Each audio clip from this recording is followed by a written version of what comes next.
qué gusto encontrarnos aquí de nuevo. Sean bienvenidas y bienvenidos a la sesión de Lengua Materna 2. Soy el profesor José Trinidad y los acompañaré en la siguiente sesión titulada Yo te digo de qué se trata. ¿Cómo les va? Esta sesión con el profesor José González promete ser muy interesante. ¿De qué se tratará? Ya lo veremos.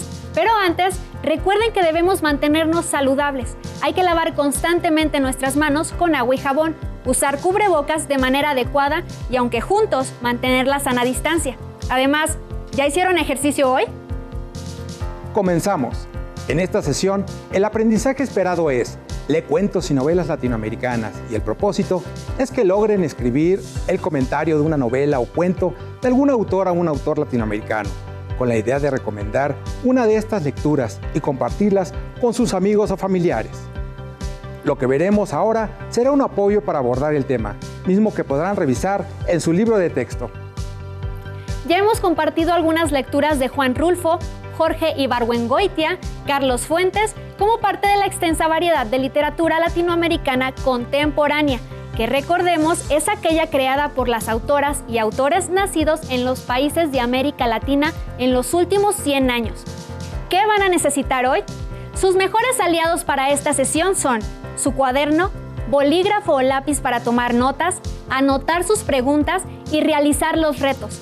Tengan su libro de texto a la mano y, sobre todo, su energía para aprender algo nuevo. Bien, empecemos el viaje. Vamos a conocer ahora un poco más de la literatura latinoamericana. Pongan atención y quizás vean autores que ya conocen o descubran a otros que les interese conocer. Estas son las 10 narraciones más famosas de la literatura latinoamericana. Pasear por una biblioteca es andar en una máquina del tiempo. Es como si viajáramos en un avión, en un velero o tal vez en una locomotora. Desde que mi prima me recomendó la literatura latinoamericana he conocido verdaderas joyas que pertenecen a diferentes corrientes literarias, como el realismo mágico y el boom latinoamericano. Pero hay muchas obras más. Veamos algunas de las narraciones más famosas de la literatura latinoamericana. Quien pretende relatar su vida se pierde en lo inmediato. Únicamente se puede hablar de otro, el yo. Solo se manifiesta a través del él. Yo no me hablo a mí, me escucho a través de él. Yo, el Supremo. Fragmento. Este fragmento es la obra literaria Yo, el Supremo, de Augusto Roa Bastos, quien fue uno de los escritores más importantes de su país, Paraguay, y de la literatura latinoamericana. Yo, el Supremo es una novela que se publicó en 1974. En esta se narra la dictadura que vivió su país natal. Es una de las historias más importantes de la llamada novela del dictador, una narrativa que documenta la injusticia y el abuso de poder en la historia de nuestro continente, como la conquista occidental sobre Latinoamérica. El abuso de dictaduras y gobiernos son el tema principal de este tipo de novela. Otra obra representativa de esta narrativa es Doña Bárbara, del escritor Rómulo Gallegos. La vida es una cosa fenomenal, lo mismo pa'l de adelante que pa'l de atrás. Escribió el boricua Luis Rafael Sánchez en La Guaracha del Macho Camacho. Esta novela se publicó en 1976 y es una de las obras más emblemáticas de la literatura puertorriqueña y una de las representantes de la narración experimental. Es una historia que debes leer porque narra con humor y picardía enredos, malentendidos y personajes que representan la cultura de Puerto Rico. Una obra que sin duda te sacará una que otra carcajada. Esta novela es una obra que representa lo que se denomina novela experimental. Tiene un lenguaje rítmico en prosa que al leerlo en voz alta y rápido se percibe. El cuento El Aleph de Jorge Luis Borges y la novela Pedro Páramo de Juan Rulfo también son obras representativas de la experimentación e innovación literarias. Me miras. De cerca me miras. Cada vez más cerca y entonces jugamos al cíclope. Nos miramos cada vez más de cerca y los ojos se agrandan, se acercan entre sí, se superponen y los cíclopes se miran, respirando confundidos. Rayuela. Fragmento. Este es un fragmento de Rayuela, un clásico escrito por el argentino Julio Cortázar. Rayuela está formada por 155 capítulos, que en palabras del autor, pueden leerse de dos formas. Cada relato está ambientado en la ciudad de París y está rodeado de jazz, artistas y soñadores como Oliveira, un hombre sabio que siempre anda buscando algo, aunque no sepa precisamente qué. Rayuela es una obra representativa del llamado boom latinoamericano, movimiento que surgió entre los años 60 y 70 del siglo XX y, como mencionamos, difundió en toda Europa los libros de autores de nuestro continente, causando impacto y fascinación por los escritos de este lado del mundo. Otras obras representativas del boom latinoamericano son la novela La ciudad y los perros, de Mario Vargas Llosa, y la novela 100 años de soledad, de Gabriel García Márquez. ¿Qué hay detrás de la ventana? Una estrella. ¿Qué hay detrás de la ventana? Una sábana extendida. ¿Qué hay detrás de la ventana? Este pequeño fragmento se encuentra en las últimas páginas del libro Los detectives salvajes, del escritor chileno Roberto Bolaño, quien es un autor representativo del periodo modernista conocido como post-boom, movimiento que nació a finales de los años 70. Viajes por la Ciudad de México y por el desierto, amores y desencantos, encuentros con mafiosos, escritores fabulosos, personas reales e imaginarias se encuentran en estas páginas. ¿Quieres saber en qué termina? No dudes en leerla. Otra obra representativa del post-boom es la novela Junta Cadáveres, del escritor uruguayo Juan Carlos Onetti. Les va a gustar mucho cuando la lean. La literatura puede llevarnos a conocer mundos que ni siquiera imaginamos. Adéntrate en la aventura de leer. Esto fue todo por hoy. Adiós. Quiero leerlo todo. ¿Cómo podría hacerlo? Bien, pues se puede buscar en bibliotecas, en libros en casa, en libros de los amigos o buscar en línea algún autor que les interese. Estos autores han sido traducidos a muchos idiomas y sus historias han recorrido el mundo entero. Los más populares han sido aquellos provenientes de las corrientes literarias conocidas como realismo mágico y el boom latinoamericano. Bien, vamos a ver si pudimos reconocer algunos elementos.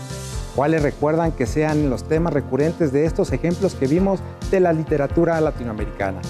¿Cuál narración les llamó más la atención y por qué? A mí me gustó la frase, la vida es una cosa fenomenal, igual pa'lante, igual para atrás, del puertorriqueño Luis Rafael Sánchez, del libro La guaracha del macho Camacho. ¿Por qué? Bueno, me pareció una frase muy optimista, la vida es una cosa fenomenal. ¿Recuerdan ustedes alguna lectura que les gustó mucho? ¿Qué recuerdan de ella? Escríbanlo en sus cuadernos. Los libros nos regalan frases que nos pueden ayudar a comprender nuestro lenguaje cotidiano. Ahora bien, ¿qué es importante al momento de querer recomendar una lectura que nos gustó mucho? Saber ciertos aspectos que nos ayudarían a conocerla mejor. Leamos ahora el siguiente cuento breve de Augusto Monterroso, para ir pensando cuáles son los elementos que es recomendable tener claros para comentar su lectura. Augusto Monterroso nació en Honduras y murió en México a los 83 años. Es uno de mis favoritos. Es considerado el gran escritor de la minificción, es decir, de cuentos y fábulas breves. Vamos a leer uno de sus cuentos, El perro que deseaba ser un ser humano. En la casa de un rico mercader de la Ciudad de México, rodeado de comodidades y de toda clase de máquinas, vivía no hace mucho tiempo un perro, al que se le había metido en la cabeza convertirse en un ser humano, y trabajaba con ahínco en eso.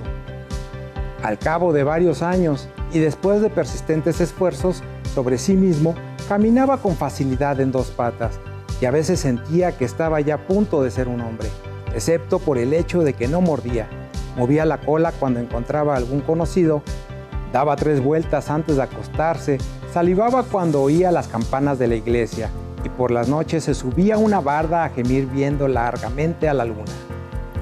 Este cuento lo pueden encontrar dentro del libro de Augusto Monterroso, La oveja negra y demás fábulas. ¿No les parece breve y sumamente ingenioso?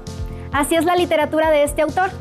Como dato curioso, su relato, Cuando despertó, el dinosaurio todavía estaba allí, es considerado el microcuento más breve de toda la literatura universal, no solo de Latinoamérica. Cuando despertó, el dinosaurio todavía estaba allí.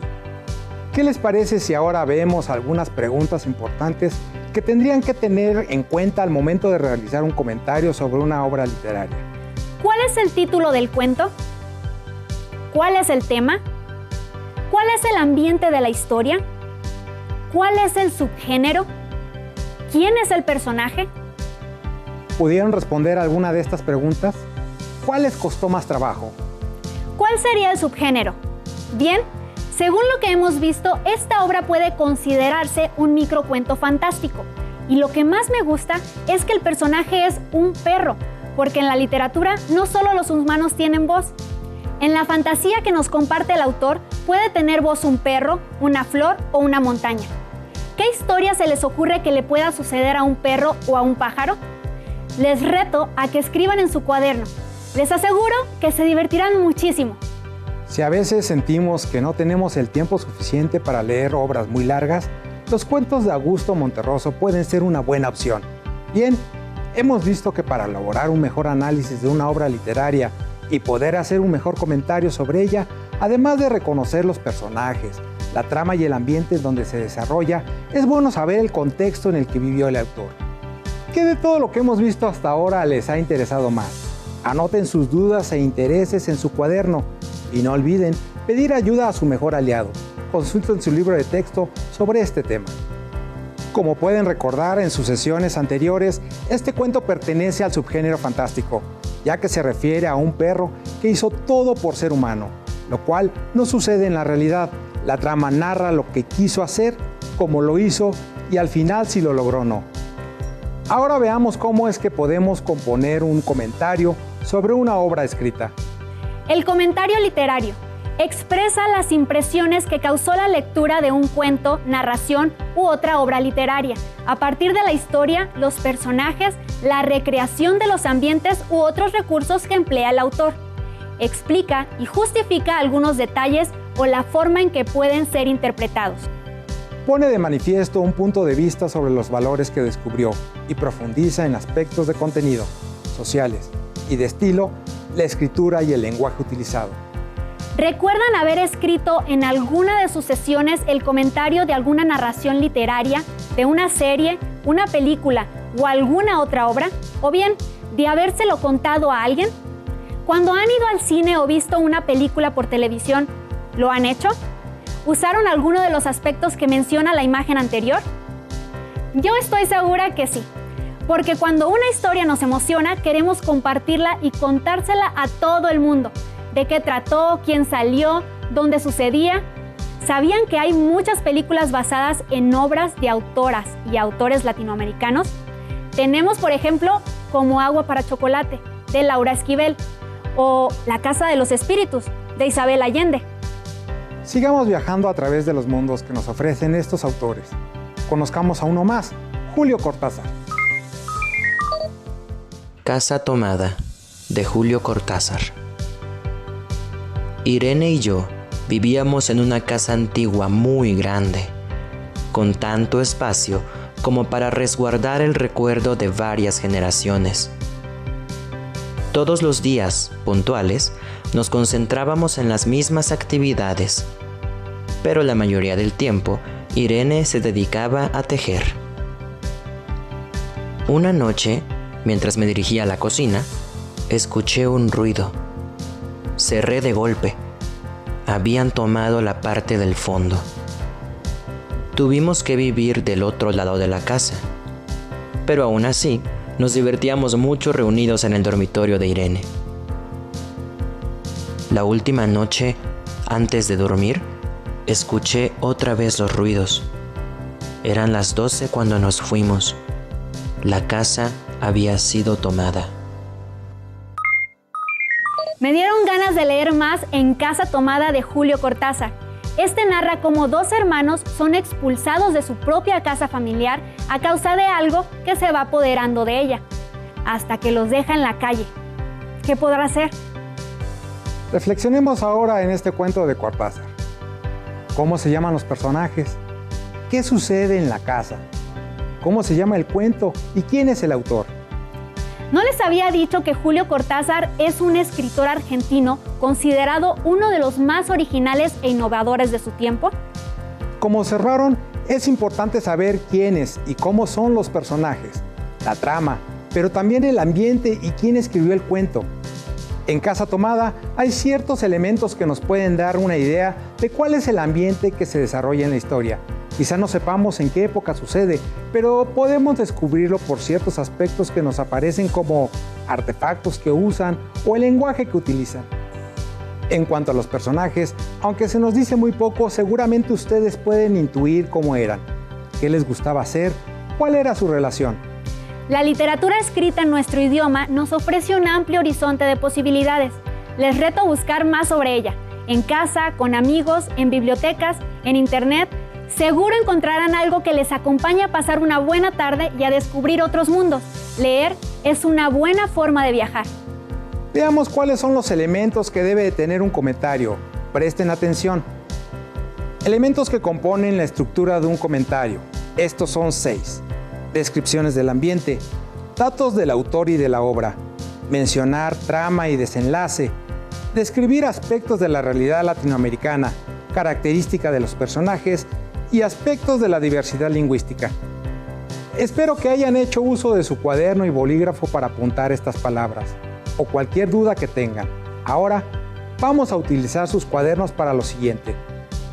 Lo primero es el título de su comentario, sinopsis del cuento, breve información sin que se narre la historia, solo lo necesario para tener un panorama de los detalles y que se interesen en leer el cuento, y sin contar su desenlace. En este apartado se habla brevemente acerca de en qué obra se localizó el cuento, de su autor, de la época en la que fue escrito, entre otras. Opinión y reflexión. Informan lo que piensan y opinan de los aspectos que les parezcan interesantes o importantes, ya sea del tema o de la historia en general. Ejemplo o explicación. Puntualizan y sustentan sus opiniones y reflexiones con ejemplos. Conclusiones. Se invita a leer o a releer el cuento a partir de un nuevo punto de vista. El comentario escrito debe de llevar un orden. Es importante que no cuenten toda la historia. ¿Saben por qué? Porque lo que queremos es despertar la curiosidad de nuestros lectores por el texto que les recomendamos, que se sientan intrigados y con ganas de leerlo. Cuando entramos a una biblioteca o buscamos entre muchos libros, una forma cercana de acercarse a una lectura es la reseña que viene en la contraportada, que por lo general encontramos al final de casi todos los libros. Esta tiene la finalidad de que los lectores se interesen en leer el libro. Lo que aparece en la contraportada es el comentario de alguien que ya ha leído la obra completa y no las ha recomendado bajo su punto de vista, ya que depende de los gustos o de aquello que nos identifique con la historia.